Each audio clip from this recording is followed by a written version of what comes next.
I'm going to begin this morning's message with a confession, okay? And here's my confession. I think about my age a lot, like probably more than I should. And it's not because I'm old. I'm 32. I'll be turning 33 later this year. But it's weird. I think about my age a lot. And again, I know I'm not getting old. I'm not in like a midlife crisis. Although if this was my midlife point, that'd probably be fine with me. But that's not for anything today. I just realized I'm not old, but I'm also not young. You know what I mean? Like I'm not as young as I used to be. And I was reminded of that over the past couple weeks in two different ways. Last week, I hung out with a group of young men, a group of high school men, and spending time with them, talking through different issues that they're facing in their communities and in their world. And I just realized I'm not 16 or 17 anymore. And then this past week, I was hanging out with a group of college guys, and we were out to dinner and hanging out, and I just realized I'm not 20 or 21 anymore either. And I realized that when we went to this place that loads your plate with food, and they destroyed it. And I was struggling. I was struggling to finish my food, and I was like, I'm not a man. These guys are like, they're destroying their food, and they just, I just realized I was like, I'm just not 21 anymore. I'm like, my metabolism, I got to think about these things. If I eat all that food, I'm going to be paying the price the rest of this week. And I guess part of the reason why I think about that is because, I kind of find myself reflecting. I'm a reflective person. I think about this question a lot. Am I who I want to become? Am I who I want to become? I remember as I was approaching my 30th birthday and exiting my 20s, I came across this Hindu proverb that says, the first 30 years of a man's life, he builds his habits. And then the next 30 years of that man's life, his habits build him. And I remember thinking, if that's true, am I who I want to become? Are the habits, the things that I do, contributing to the type of person that I want to be? Because when I really look at this, and the older I get, the more I kind of look back on life, the more I realize that there's a discrepancy between a lot of our choices or a lot of our decisions and the outcomes and the results that we say we want. There's kind of this incongruity between what I desire in life and then ultimately the outcome or the decision that I make connected to that. For instance, there's people who say, I want to be a family person. I want to provide for my family. I want to care for my family. But then they throw themselves into a work or a career that actually detracts and takes them away from their ability to be who they want to be for their family. Or there's people who say, I want this kind of romantic relationship or love life or a committed relationship, but then they're kind of meandering through multiple relationships, hoping that they'll find the one, but it's like, that's not how it works. Or there's things like this in faith, right? We say, I want to be a person who has strong faith and strong character, but then we kind of choose the easiest path and the thing that's going to require the least amount of faith or the most amount of comfort. And so there's this discrepancy. And the only way I can kind of think about it is that we have good decisions and good intents. They're on the right path, but then the way we go about them actually move us in the wrong direction. And it's kind of like when you're going somewhere different, right? And you're going somewhere in the city, and so you don't really know that neighborhood or you don't really know how to get there exactly. So you just decide, I'm going to punch it in my Maps app. And you punch it in, and then you get off the subway, you get to that location, you get out on the street level, and you look at your Maps app, and it's not repopulated yet, it's not ready yet, and you're on the right street, so I'll just walk, and when my GPS catches up, it'll tell me where I'm at. And so you walk for a little bit, and you realize, I'm going the wrong way. I was on the right street, but I'm going the wrong way. So you turn around, and then you move in the right direction. It's kind of like that, except in life, we don't turn around. The insanity is that we actually keep doing the same thing. We keep making the same decisions. We keep going about it the same way, hoping or expecting even that things will turn around, that things will change, or that things will get better, or that things will improve or become what we always intended or what we always desired. And it's no different in faith. In faith, there are a lot of these similarities. In faith, we do things that are really kind of staples of our Christian faith. If you're a believer or a follower of Jesus, if you've been a part of a church community, there are things that we do without even consideration that are on the right path, but they, in and of themselves, they're not necessarily moving us closer to the heart of Jesus. They're good things. It's not that they're bad things, but they're not moving us closer to the heart of Jesus, yet we continue to do those things, and they're important and they matter, but they become really more behavior modifiers than heart transformers. And so we do them because this is what it looks like to be Christian. This is what it looks like to follow Jesus. This is what it looks like to be a part of this type of community, but they're not really transforming our lives the way God desired or intended. And I guess really to kind of understand this, you almost have to kind of go back to the beginning. You have to go back to where it started, where Christianity began. And when it originated, Christianity was this dynamic, organic movement, thriving, that just kind of began and kind of uprooted the world as we know it. And it started, and for the first kind of, first few centuries that it existed, it was untamed. I mean, it began to grow, it began to spread, not just geographically, but across, religious beliefs and spectrums, and across cultures and across geographic regions. And it just kind of, spread like wildfire. And that kind of took place over the first, second, third centuries. But as Christianity grew and as Christianity spread beyond its kind of original starting point, we decided, or we figured, you know what, this thing's kind of getting kind of big, so we need to kind of systematize some things. We need to organize some things. We need to put some structures in place. And again, those things started, for the most part, with good intent. Because, hey, we got to try to figure out, we got to get some agreement, some unity around these things, and we need to bring some things kind of in unison so that we know we're all on the same kind of playing field, or that we're all speaking about the same thing and pursuing the same objectives. And so we put some structures in place, and we put some things in place that were intended to help us begin, or help us, know or move or continue toward the heart of Jesus, the one who founded the movement. But over time, when you look some 2,000 years later, you can't help but feel that this structure, or that this system, or that these, placements or organizations have not become outdated by any means, but they're not nearly as dynamic as they once were. They're not nearly as thriving as they once were, at least not in the Western world, at least not in a lot of our context or what we're familiar with. And we started out as this dynamic movement, but we've kind of become an idle structure when it comes to Christianity and it comes to our faith. And my goal in this series, because there's a lot of reasons for this, so my goal is not to cover every single reason, because there's not enough series time, there's not enough sermon time to try to address to every single reason, and I'm not intellectual enough to identify or be able to provide you with every single reason. Rather, what I want to do is I want to address maybe some kind of key issues or key areas that probably, for the most of us, are part of our everyday or every single week routine. And I want to speak to these things, and I want to try to maybe, I don't want to say correct, but maybe realign our perspectives and help us move in the right direction. And so as we begin this series, Right Path, Wrong Direction, what I want to do is I kind of want to preface this a little bit, okay? Because what I want to do is I want to clarify, and I want you to know I'm not saying I'm right, everyone else is wrong. I'm not saying that for 2,000 years we botched this, but God has anointed me, this guy, to make things right. That's not what I'm saying at all, okay? And I'm not saying that Meta is going to be the beacon of all things Christianity. We're not. We're going to get things wrong. We're going to botch things. We're going to fall into pitfalls because we're human. We're people. And so we're not looking at this as we're perfect. And just in case, we got some parents in the room, so just in case there's any sort of speculation or concern, I'm absolutely 100% not starting a cult. So if you had any fear, if you had any worry, that, man, this guy's about to start something new, and in a few months we're going to be dead. That's not this. That's not where this is going, okay? I'm not doing any of that. But what I am saying is that there are some things we've done. There are some things we've pursued. There are some things we've integrated into our faith that were good and are good. They remain good.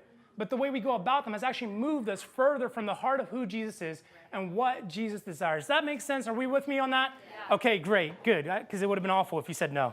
And as a young community of faith, the beauty of this is that we actually have the opportunity to start things right, or what we believe is right, or at least in the right direction, rather than years down the road or kind of way down there say, oh man, we got this wrong, we've got to turn around and now backtrack a while because we started off or moving about things in the wrong way. And so that's what this series is about, and that's what this kind of my aim and our hope is as we progress through this over the next 3-4 weeks. And so with that said, I want to jump right into a scripture found in the Gospel of Matthew. If you have a Bible, you can turn to Matthew chapter 16. If not, it'll be up on the screen for you. But Matthew 16, starting in verse 13, here's what Matthew writes. When Jesus came to the region of Caesarea Philippi, he asked his disciples, "Who do people say that the Son of Man is?" Now, Son of Man was just a title that Jesus had ascribed to himself. It's what he referenced himself. So he's asking, who do people say that I am? Who do people say that the Son of Man is? Well, they replied, verse 14, some say John the Baptist, some say Elijah, and others say Jeremiah or one of the other prophets. Then he asked them, it went from who do others say I am, and he says, but who do you say I am? Simon Peter answered, you are the Messiah, the Son of the living God. Jesus replied, you are blessed, Simon, son of John, because my Father in heaven has revealed this to you. You did not learn this from any human being. Verse 18, now I say to you that you are Peter, which means rock, And upon this rock I will build my church, and all the powers of hell will not conquer it. Now there's a whole lot here, and this passage is really loaded, but nothing bigger or more significant than this fancy new word Jesus introduces us to, the word church. The word church. It was new to them, it's familiar to us. In fact, in all of recorded scripture, this is the very first instance or use of this word church. Jesus had revealed or identified a new kind of concept, a new paradigm to look through things, a new lens to kind of see the world when he integrated or implemented the use of this word church. And to the disciples, to his hearers, this was brand new. It didn't exist. It wasn't part of their vocabulary. In fact, even if you look at the modern Hebrew language, there still isn't a word for church. It was a brand new word that Jesus was implementing and instituting at this time. Now, when we hear it, we're familiar with it. We think about it. If you weren't familiar, I don't know how you got here. And so, that would be like mind-blowing to me. But we're familiar with this word, church. In fact, if you were to play word association with this word, probably 2 or 3 things kind of came to your mind, right at the top. Right? For some of you, maybe you think of fond experiences from your childhood, vacation Bible school or summer camps or something like that. Maybe you think about, this place where you grew up learning about God. Maybe you think about your community and your friendships and things like that. Maybe for some you think about hurtful experiences or negative experiences and negative associations with this word. It's a word that we're very familiar with, and things kind of, come to mind as soon as we hear it, as soon as we see it. But I would guess, regardless of what your experiences were, regardless of the exact memory that you have, I would bet that for nearly all of us, when we hear the word church, that one thing kind of comes to mind, kind of at least tying or underpinning all the other things that we think about. And we think about a place or a space. We think about a location we used to go to as a kid. We think about a place where we learned about God. We think about a space where we were able to make friends and build relationship with people. We think about a building where religious stuff happens. So we think about a location, we think about a space, and we think about something that is kind of a physical kind of bearing. And for me, when I think of this word church, I always think about my childhood. I grew up, was born into a Catholic upbringing, and then later moved from like Catholic to Pentecostal, which is like swinging the pendulum in a very dramatic way. But I remember as a kid that the church, regardless of the denomination or kind of the experience, the church was a holy place. There was no running in the church. There was no talking in the church, at least not loudly. There was definitely no laughing in the church. And it was a sacred space. I remember if I had to be my best, I had to look my best, I had to dress my best, I had to have it all together as a kid. And it was this place because, after all, if you're going to the church, it's the house of God, right? It's like this really big thing. It was this sacred space that we went to.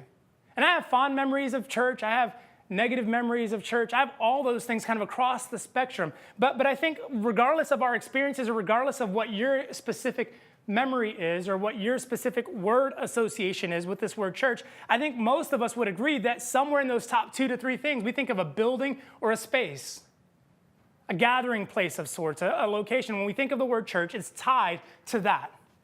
And I think, that's interesting to me because if that's what we think of, it kind of begs the question, then why is it that if church is a building or a space, why is it that people dislike the church? Because we all know those people, right? In fact, maybe you yourself have been one of those people who have disliked the church. So if the church is a building, and if the church is a space, why is it that people dislike the church? In all my years, I'll give you a hint. It has nothing to do with a building or a space. Because in all my years, I've never once heard someone say, man, I hate the church. I can't stand the church. The people are great, but that building, it drives me nuts. The people are so kind and compassionate and loving and welcoming and friendly and all that stuff, but that building or that space, I just can't stand it. Give me the people, not the church. Right? I've never heard that. In fact, it's the opposite. Sadly, it's the opposite. Sadly, it's the people, the hypocrisy, the self-righteousness, the judgmentalism, those things that they experience because of people. So if the church is a building or a space, then why do people dislike it? Well, I'm telling you, the church, it's not about the building. It's not about the space. It's because the people who show up to these sacred spaces ultimately give off an aura or a sense of being better in some capacity or to some level, and it kind of creates a disdain or a frustration or a hurt. And I'm not going to, completely disregard those people and their actions or their attitudes or what they've done, but there is an aspect of me that actually understands. There's an element of it that I totally get, and I can connect the dots and see, because when you think about these people, if they're trying to go to be a part of a church community, or they're trying to be a part of this gathering center, or they're trying to be a part of it, they've got to kind of meet certain expectations or requirements in order to fit in or to be accepted or to be welcomed or to be a part of the in crowd. Because if they're going to be a part of that sacred space, if they're going to be part of that community that gathers at that sacred space, then what you realize is that you have to kind of meet the sacred space requirements. And anytime that someone does that, anytime that someone commits or throws themselves into that and is able to meet those requirements, inevitably what it ends up producing or creating is a sense of, well, I'm better than those who can't, or that those who didn't, or than those who won't. And it's an unintentional consequence, but that's what happens when we glorify and sanctify spaces and places and buildings. In fact, I would go as far to say this, that sacred spaces produce self-righteous people.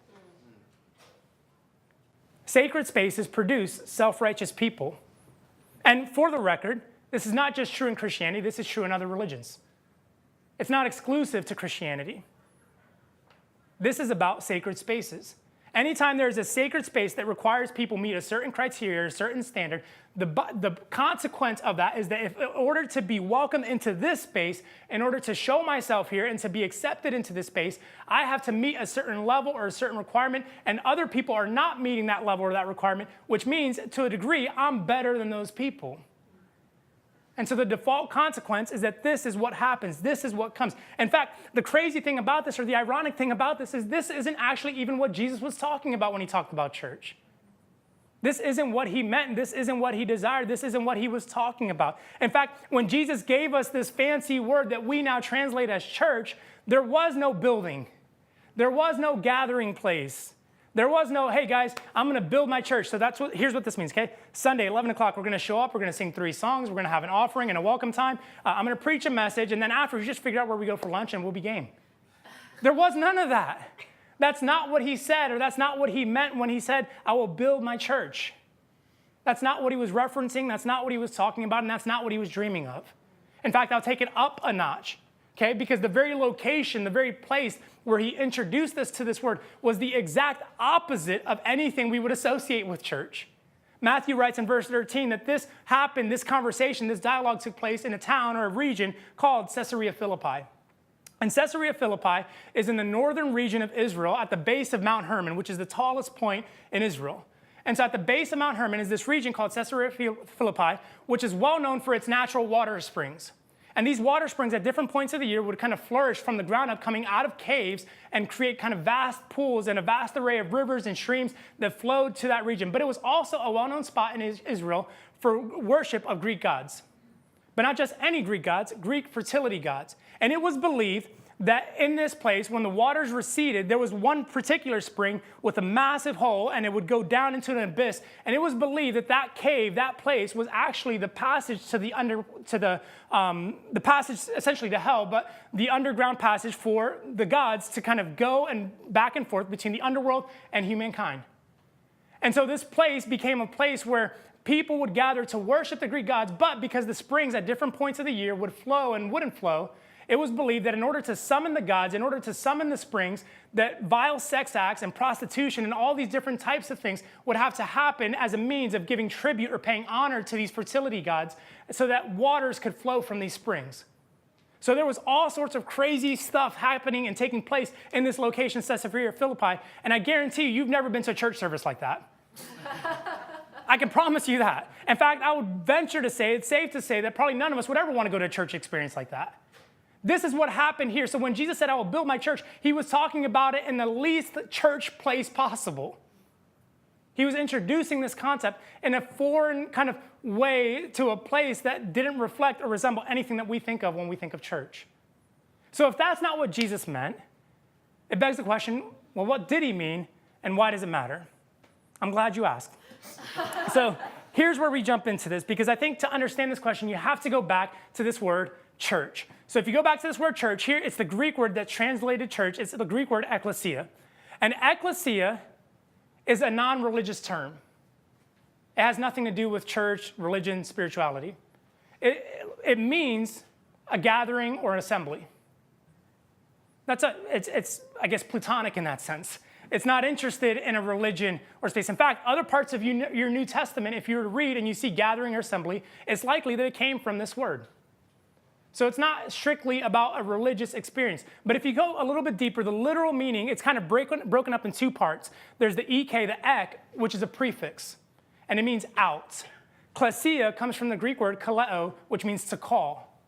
So when Jesus said, I will build my church, what he was saying is, I will build a group of people who are called out by my name, who are called out by me.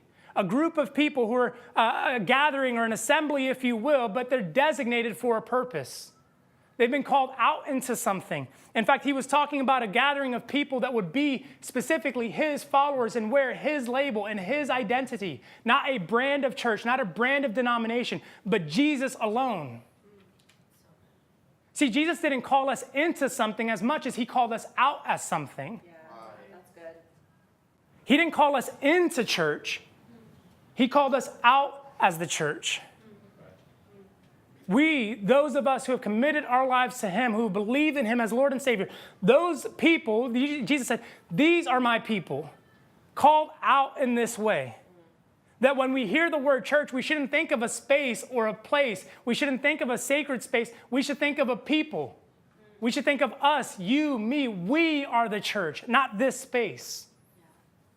Not the space around the corner, not the space we grew up in. Not the location where religious stuff happens, not the building where worship gathers or music is playing, but a people, a tribe, a group of called out people who gather. And so when we hear this, it's about identity, not about location.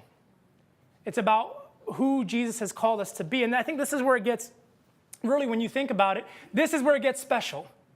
This is where it gets really unique. Because when Jesus said he would build his church, when Jesus said he would call us out as his church, what Jesus was saying is the space isn't sacred, you are. That's good. So good. That you and the person next to you are the most sacred things on the planet. A building, an edifice, a structure is not sacred. It's the people who occupy that building. It's the people who walk to that building. It's the people who show up in that presence that make something sacred, but only because they themselves are sacred. Only because those are the ones I gave my life for. See, Jesus didn't die for a building. I don't know if you knew that. He died for you. He didn't give purpose to a location. He gave purpose to you. Yes. So good. He didn't die for stained glass. He died for scarred sinners. He gave himself for us. He wasn't interested in about a building or a structure. In fact, the church didn't need a building or a structure. It just needed a people. And so he called out a designated group of people and said, you will be my followers. You will be my called out ones. You will be wherever you gather there. I will be in the midst of you because that's my people. That's what's sacred. That's what I'm giving my life to and for because I believe in you as a person. I give my life to you and I will call you out. And yeah, you can call yourselves a church when you gather, but don't lose sight of the fact that you are the church even when you're not gathered. Yeah, it's good. It's good, Ricky. That you are the one. And I think there's so much personal relevance here. And really what I would ask and what I would invite you to is to consider not just the personal relevance, but the personal revelation. Because what it means is that when Jesus died for you, he marked you with great purpose from 2,000 years ago. Yeah. That your purpose was established, and not just established, but your purpose was worth dying for. Yeah. So that Jesus said, I will give everything I have for that person to become who I've called them to become. I will give everything I'm entitled to in order for you to step into the purpose and the designation that I've given to you. Yeah. That I will grace you with my presence on earth so that when I leave, heaven will always be represented. Not in a space, but in a people.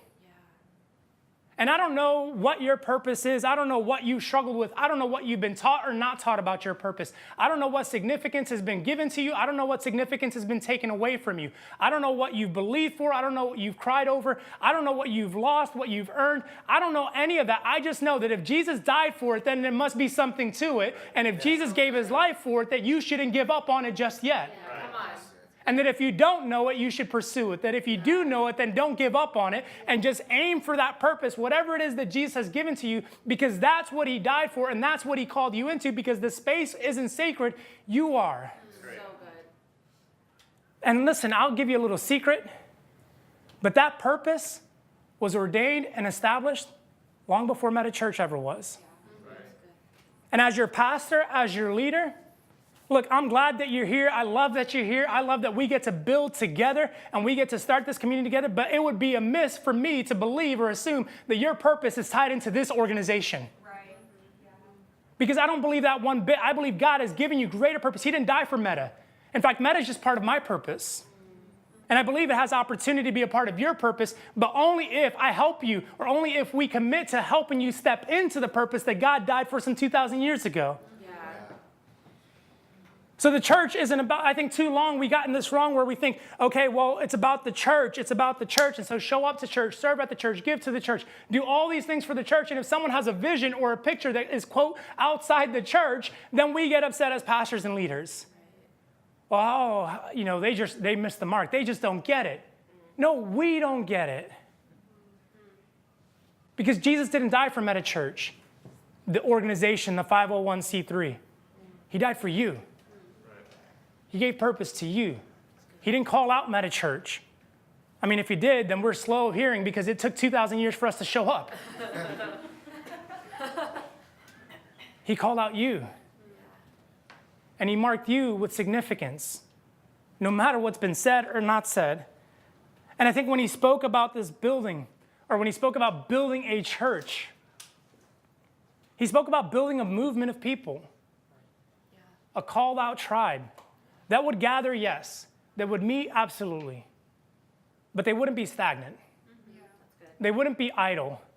They wouldn't misplace what's sacred onto an edifice or a structure, but onto the people. Yeah. That they would see that there's so much more. And I think what he realized or what he envisioned was that this gathering or this group of people wouldn't just be an active force or a movement, but it would actually be something that shines light in the darkest places of the planet. And I think it was strategic of him to say this in Caesarea Philippi because he realized this might be the darkest place in all of Israel, but my church is going to overcome this. In fact, when you look back at the last part of verse 18, this is how Jesus said it. He says, upon this rock I will build my church, and all the powers of hell will not conquer it. So good. All the powers. Other versions will translate this, the gates of hell will not stand against it. Now, I don't know if you ever thought about this, but gates are not an offensive weapon. No one ever goes into battle with gates up front. Now, let's bring the gates up to the front. Gates are defensive. Jesus said that the power of my church will permeate the gates and protrude the gates. We're on the offensive church. We're not defensive. We're not idle. We're not sitting back. Yeah. We're moving forward and we're entrenching enemy territory and we're reclaiming territory that Jesus died for. So good. And we're saying this is who we are. Yeah. This is what we're about. Yeah. This is what Jesus called us to, that darkness would be overcome by our light. That evil would be overcome by our good, that the way we live and love and serve would transform our communities, would transform our cities, would transform our blocks, would transform our world because we are the church. We don't just go to church. Yeah. This is what Jesus said he would build. Yeah.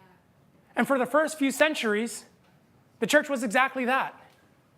A thriving, untamed movement that transformed the world we live in. So much so that it's hard to identify a region or a line. You think of science, you think of healthcare, you think of any of those things that you would say, maybe this came from this or moralism, whatever. Listen, the church or the world, didn't even know that God is love until Jesus showed up on the planet. They can say this, oh, God is love. Who'd you get that from? Jesus? That was the concept Jesus introduced. Caring for orphans and widows, the church. Pursuit of science to understand how God has wired things and framed things, the church. The world we live in has been marked and shaped by the church, and we don't even realize it, but the part of the problem is that we've forgotten, we've moved in the wrong direction, not necessarily intentionally, not on purpose, not because we didn't want the heart of Jesus. We've just kind of been groomed to thinking, well, church is just where I show up, versus the heart of Jesus, no, church is who I am, and so as I move toward Jesus, I can't help but change the world around me. So right. I can't help but transform the culture and the people that I live with. in my home, in my place of work, on my commute, because that's what Jesus did when he lived. That's what Jesus did when he roamed the earth. And so today we have the opportunity, church, to take a step back in the right direction. And maybe you've always been moving in this direction, and so that's great. But if you've not, that's okay, because we have an opportunity today collectively to do an about face and actually move back toward the heart of Jesus, toward what Jesus envisioned. And listen, should we go to church? Yes, gathering together is important. Does this matter? Absolutely, 100%, but not at the expense of saying a space is sacred and the people are not. Right. We are what's sacred. Not because I said it, but because Jesus died for it. Yeah. And so let's move back to the heart of Jesus. We don't go to church, we are the church. We don't do something for church, we gather as the church. We don't meet at a sacred space because we are the sacred space. Doesn't matter if we're meeting in an art studio, a church building, a bar, or on the corner, or in someone's apartment to pray. We are what's sacred. We are what's purposed. And we are what's been given the opportunity to conquer the gates of hell. Let me close this in a word of prayer.